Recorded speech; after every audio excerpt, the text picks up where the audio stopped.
ሰሞኑን በማህበራዊ ሚዲያ ላይ እጅግ አነጋጋሪ በነበረው በአርቲስት መኮንን ላአከና በኢትዮጵያ ቴክኖሎጂ የመኪና ስምምነት ጉዳይ ዙሪያ ኩባንያው ቃል የገባነው መኪና በነፃ ለመስጠት አይደለም ሲል ምላሽ ሰጥቷል። በመግለጫው በአርቲስት መኮንን ላአከ የልደት በዓል ላይ መኪናውን በነፃ ስጦታ አድርጎ ለመስጠት ሳይሆን ከልደት አዘጋጅ ኮሚቴው ጋር በጋራ ለመግዛት ቅድመ ሁኔታዎችን አስቀምጦ እንደነበር ገልጿል።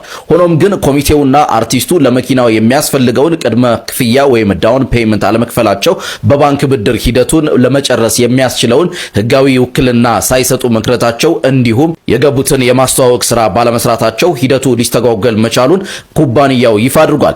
እነዚህ ሁሉ ጉድለቶች እያሉበት እንኳን ኩባንያው መኪናውን ከ4 ወራት በላይ በሾውሩም ውስጥ አቁሞ ቢጠብቅም ምንም አይነት ምላሽ ባለማግኘቱ ስምምነቱን ለመሰረዝ መገደዱን አስታውቋል።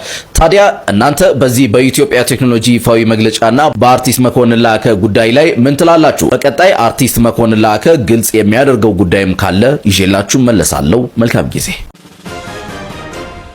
ተሰምቷል። መካከለኛው ምስራቅ መተራመሱን አሁንም ቀጥሏል። ኢራን በርካታ ተባሉ የሚሳኤልና የድሮን ጥቃቶችን በገልፍ ሀገራት የወሰደች ሲሆን በአሜሪካ የጦር ቤዞች ላይ በኩዌት በባህሬንና በጆርዳን ወታደራዊ ቤዞች ላይ በወሰደችው ጥቃት ከ15 በላይ የአሜሪካ ወታደሮችን መግደሏን አይአርጂሲ በትላንትናው ዕለት መግለጫ መስጠቱ ይታወሳል። ሌሊቱን ደግሞ የአሜሪካ ማዕከላዊ እዝ ሲትኮም በወሰደው ተደጋጋሚ የተባለ የአየር ጥቃት ላይ በኢራን በሚገኙ በርካታ የተባሉ ከተሞች ላይ በርካታ ጥቃት አድርሶ 35 እንግዲህ ንጹሃን ኢራናውያን መገደላቸውን የኢራን ብሔራዊ ቴሌቪዥን ጣቢያ ዘግቧል። ኢራን አሁንም ቢሆን ሶስተኛው ዙር ጥቃትን እንደማትቀበልና የአሜሪካን ወረራም ለመመከት ከፍተኛ የተባለ ጥረቶች እያደረገች ሲሆን ኦማንንና የአሜሪካንን የባህር ኃይልን አስጠንቅቃለች። የአሜሪካ የባህር ኃይል በ72 ሰዓታት ውስጥ የሆርሙዝ ሰርጥ አካባቢያን ለቆ እንዲወጣ እያሳሰበች ሲሆን በጆርዳንና ኦማን ባህረ ሰላጤ አካባቢ ላይ የሚገኙ የእነዚህ የገልፍ ሀገራት ወደቦች ላይ በተጠንቀቅ እንዲቆሙና ለማንኛውም አይነት የአሜሪካ ንብረትም ሆነ ወታደራዊ እንዲሁም ደግሞ ሌሎችም ደግሞ መርከቦችን አስጠግተው ከተገኙ እኔን አያድርገኝ ሙሉ በሙሉ አጠፋችኋለሁ ስትል ተደምጣለች። መካከለኛው ምስራቅ መተራመሱ ብቻ ሳይሆን ትላንትና በኳታር ላይ የተወሰደውን በርካታ የተባለው ጥቃት ታይቶ የማይታወቅ እንደሆነም አይአርጂሲ ገልጿል። ይህም ደግሞ በተለይም ደግሞ በነዳጅ በዝድ በጫኑ በርካታ መርከቦችም ላይ ትላንትና በርካታ ጥቃቶች የተወሰደ ሲሆን ከነዚህ ውስጥ ደግሞ የ15 የዓለም ሀገራት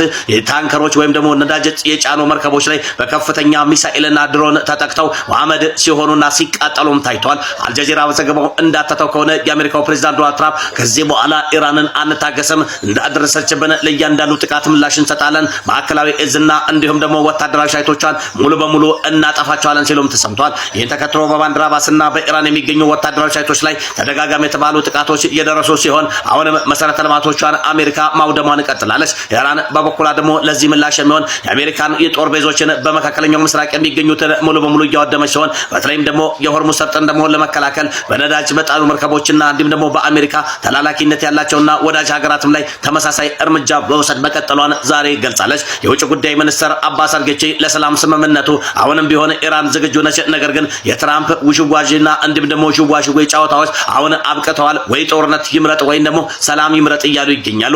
ትራምፕ ትላንትና በትሩዝ ገጻቸው ላይ በጻፉት መጽሐፍና እንዲሁም ደግሞ በጻፉትና ባስተላለፉት መልእክት ደግሞ አሁን በጦርነት በቅቶኛል፣ ከዚህ በኋላ ኢራናውያን እየለመኑኝ ስለሆነ ተኩስ አቁም ስምምነቱ እንዲጸና አድርጋለሁ፣ ለሰላም ስምምነቱም እንተጋለን፣ ታዲያ አሁን ላይ ጦርነቱን ለማቆም እንገደዳለን ቢሉም ምሽቱን ግን በርካታ የተባሉ ጥቃቶች በኢራን ላይ ወስደዋል። ሆኖም ግን በሁቲና በሳውዲ አረቢያ ላይ ያለው ጦርነት አፋፍ ላይ የደረሰውና እንዲሁም ደግሞ ሊፈነዳ ደቂቃዎችና ሰዓታቶች እየቀሩት በርካታ ወታደሮችና ትጥቆች በኢራን ኃይሎች ላይ እየተወገዘና እንዲሁም ደግሞ እየታገዘና በኢራን ኃይሎች ላይ ከፍተኛ ተባለ እንግዲህ እገዛ የተደረገለት የሚል ክስ ቀርቦበታል። የዩክሬንና ሩሲያ ጦርነት እንዳለ ሆኖ አሁን ላይ ደግሞ እንደገና የሳውዲ አረቢያና የሁቲ እንዲሁም ደግሞ በሁቲ በኩል የሚገኘው ቀይ ባህርና ባብል መንደብን ሙሉ በሙሉ የመዝጋትና ሆርሙዝ የመዝጋት በዓለም አቀፍ ደረጃ ላይ አሻቅቦ የሚገኘውን የነዳጅ ዋጋን ከኢኮኖሚ ጋር አጣምሮ አለመሄድ ዓለም በአጠቃላይ እየተጨነቀችበት የሚገኘው የመካከለኛው ምስራቅ ጉዳይ አሁንም እልባት አላገኘም። እስራኤልና ሊባኖስ አሁን መጪው ሐሙስ ላይ ማለትም በነገው ዕለት ላይ የሚደረገው ከፍተኛ የተባለ ንግግር ይደረጋል ተብሎ ይጠበቃል። ዛሬ ሐሙስን ጨምሮ ማለት ነው በርካታ ሁኔታ ላይ ንግግር ይጀመርበታል የተባለው የሁለቱ ተኩስ አቁም ስምምነት የጸና እንዲሆንና አሜሪካና እንዲሁም ደግሞ ሌሎችም አደራዳሪዎች ኳታርን ጨምሮ እስራኤል በደቡባዊ ሊባኖስ የሚገኙ ወታደሮቿን እንድታወጣ የሚያደርገውን ውይይት በዛሬው ዕለት በዋሽንግተን ዲሲ ይጀመራል። ይህን ተከትሎ እንግዲህ አሁንም እስራኤል በርካታ ተባሉ ተኩስ አቁሞች ስምምነቶች ቢደረጉም በጋዛ ሰርጥ ላይ በርካታ ጥቃቶችን ፈጽማ በርካታ ፍልስጤማውያን መገደላቸው ተሰምቷል። በሌሊቱ ብቻ 13 ፍልስጤማውያን ተገደሉ ሲሆን ይህም ደግሞ ተደጋጋሚ የተባለ ከ5 ጊዜ በላይ የአየር ጥቃቶች ተወስዶ እንደነበረም ዓለም አቀፍ ሪፖርቶች ያሳያሉ። መልካም ጊዜ ራሙ። በኢራን ዋና ከተማ ቴህራን የቆመ አንድ ትልቅ አልጀዚራ ያጋራው የቢልቦርድ ምስል በአሁኑ ሰዓት በርካቶችን እያነጋገረ ይገኛል። ትልቁና ግዙፉ ቢልቦርድ እዚህ ከጀርባዬ ላይ እንደምትመለከቱት የአሜሪካው ፕሬዝዳንት ዶናልድ ትራምፕን በሬሳ ሳጥን ውስጥ ሆነው የሚያሳይ ሲሆን በአቅራቢያው ደግሞ በጦርነቱ መጀመሪያ ላይ የተገደሉት የሟቹ መሪ አያቶላ አሊ ሀሚኒ የጡጫ ሐውልትም ይታያል። ይህ ነገር የት የሚደርስ ወዴት የሚያመራስ ይመስላችኋል? ሐሳባችሁን ኮመንት ላይ መረጃ ተሰምተዋል። በጆርዳን የሚገኘው የአሜሪካ ጦር ቤዝ ምሽቱ ከተጠቃ በኋላ 2 የአሜሪካ ልዩ ኮማንደር መገደላቸው ተሰማ። 2 የአሜሪካ ልዩ ኮማንደሮች በኢራን ሚሳኤልና እንዲሁም ደግሞ ድሮን ታርጌት የተደረጉ ሲሆን 5ቱ ደግሞ ቆስለው ሆስፒታል መግባታቸውን የጆርዳን መንግስት አሳውቋል። እነዚህ 2 ልዩ ኮማንደሮች ማዕከላዊ እዝን ከሚመሩና በተለይም ደግሞ በገልፍ ሀገራት ላይ የሚደረገውን ስትራቴጂካዊ ጦርነት በኢራን ላይ ለማንዘብ በጣም ወሳኝ የነበሩ ኮማንደሮች መሆናቸውና በድሮን በትክክለኛ ካሜራና እንዲሁም ደግሞ ታርጌት መደረጋቸውን የኢራኑ አይአርጂሲ አሳውቋል። 5ቱ የቆሰሉት ደግሞ ከፉኛ ቆስለው ሆስፒታል ላይ መግባታቸውና ከነዛ ውስጥ ደግሞ አንደኛው እጅግ በጣም ከፍተኛ የተባለ ጉዳት ደርሶበት ኮማ ላይ መሆኑን የመትረፍ እድሉም ከ100 ስለመሆኑም ጭምር እየገለጹ ሲሆን ይህም ደግሞ በአሜሪካ እየደረሰ ትልቁ ኪሳራ ከመሆኑ ጋር ተያይዞ በርካታ የጦር ቤዞች እየወደሙባት ይገኛሉ።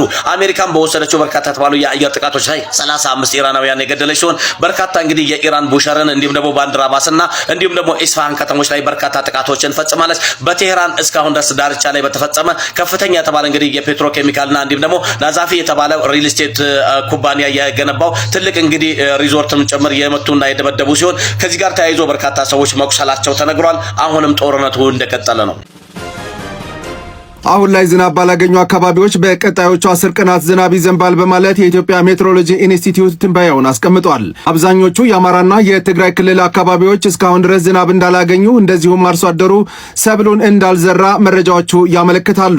አርሶ አደሩ ከተፈጠረበት ስጋት አንጻር ሁሉም እንደየእምነቱ በተለያዩ አካባቢዎች ፈጣሪውን ሲማጸን መስተዋሉ ተገልጿል። የኢትዮጵያ ሜትሮሎጂ ኢንስቲትዩት አሁን ላይ እንደገለጸው ከሆነ በቀጣዮቹ 10 ቀናት ዝናብ ባላገኙ አካባቢዎች ላይ ይዘንባል በማለት ትንበያውን አስቀምጧል። በቻናሉ ላይ ቀጣይ የሚቀርቡት መረጃ ዩኤስ በኢራን ላይ ዛሬም ጥቃት ሰንዝራለች። ኢራን እንግዲህ ለተከታታይ ቀናት በአሜሪካ ስትደበደብ እንደነበር የሚታወቅ ነው። ዛሬም የጥቃቱ ሰለባ ሆናለች። በዚህም በስትሬት ኦፍ ሆርሙዝ አካባቢ በዋርፕሌኖች በድሮኖችና በሺፖች ተጠቅማ አሜሪካ ጥቃት ሰንዝራባታለች። ከዚህ ጥቃት በኋላ ኢራን የስትሬት ኦፍ ሆርሙዝ አካባቢን በቁጥጥር ውስጥ ሙሉ ለሙሉ እንደምታገባውና ሙሉ ለሙሉ እንደምትዘጋው ገልጻለች። ስትሬት ኦፍ ሆርሙዝ አካባቢ እንደሚታወቀው የዓለማችን ጠባብ መንገድ እንደሆነ የሚታወቅ ነው። ያ ማለት የዓለማችን ከ20% በላይ የሆነው ነዳጅ ሀብት የሚተላለፈበት ቦታ ነው። ከዚህ በፊት ሙሉ ለሙሉ ቁጥጥር ውስጥ ባታስገባውም እንኳን ኢራን እዛ አካባቢ ላይ የበላይነት እንዳላት የሚታወቅ ነው። ሙሉ ለሙሉ ቁጥጥር ውስጥ አላስገባችሁም ማለት ምን ለማለት ተፈልጎ ነው ካላችሁ ያው የሚያልፉ መርከቦች በተወሰነ መልኩ ያልፋሉ። ሁሉም መርከቦች እንዳያልፉ አልተደረጉም ለማለት ነው። አሁን ግን እነዛ መርከቦች ሙሉ ለሙሉ እንዳያልፉ ለማድረግ ኢራን የተለያዩ ነገሮችን እንደምታረግ ገልጻለች። ለዚያ አጸፋዊ ምላሽ ብላ ደግሞ ኢራን በጆርዳን በኩዌትና በባህሬን ላይ ጥቃት ሰንዝራለች። ነገር ግን ከኢራን የተላኩት ድሮኖች እነዚህ ሀገራት ጆርዳን፣ ባህሬን፣ ኩዌት አክሽፈኗል እያሉ ይገኛሉ። እንግዲህ ኢራን ማስጠንቀቂያ አሁንም ከዩናይትድ ስቴትስ ኦፍ አሜሪካ ደርሶታል። ስምምነቱ ውስጥ ማትገቢ ከሆነ ቀጣይ ደግሞ የተለያዩ በኢራን ውስጥ የሚገኙ ብሪጆች፣ ድልድዮች፣ ፓወር ፋሲሊቲዎች እንዲሁም ደግሞ ኢነርጂ ፋሲሊቲዎችን አሜሪካ እንደምትደበድብ እየገለጸላቻት ትገኛለች። እንግዲህ የአሜሪካና የኢራን ነገር በጣም አጣብቂኝ ውስጥ ገብቷል። የነዳጅ ዋጋም ጨምሯል። የተለያዩ ኢንተርናሽናል ኦርጋናይዜሽኖችም በዚህ የነዳጅ ጭማሪ ላይ ከፍተኛ ስጋታቸውን እየገለጹ ይገኛል። እንግዲህ እነዚህ ሁለት ሀገራት አሜሪካና ኢራን ሁሉ ጊዜ በከፍተኛ ሁኔታ ወደ ጦርነት በገቡበት ጊዜ የዓለማችን የንግዱን በሉት የምኑም ነገር ሽፍት እንደሚያደርግ የሚታወቅ ነገር ነው። ምክንያቱም ስትሬት ኦፍ ሆርሙዝ ነው ኪ ቦታው ማለት ነው። ያ ማለት የዓለማችን የነዳጅ ሀብት በከፍተኛ ሁኔታ የሚተላለፍበት ቦታ ስለሆነ ነዳጁ ደግሞ በአግባቡ ወደ ተለያዩ ሀገራት ዲስትሪቢዩት ማይሆን ከሆነ የዓለማችን የኢኮኖሚ ዋጋም እንደዛው ይጨምራል ማለት ነው።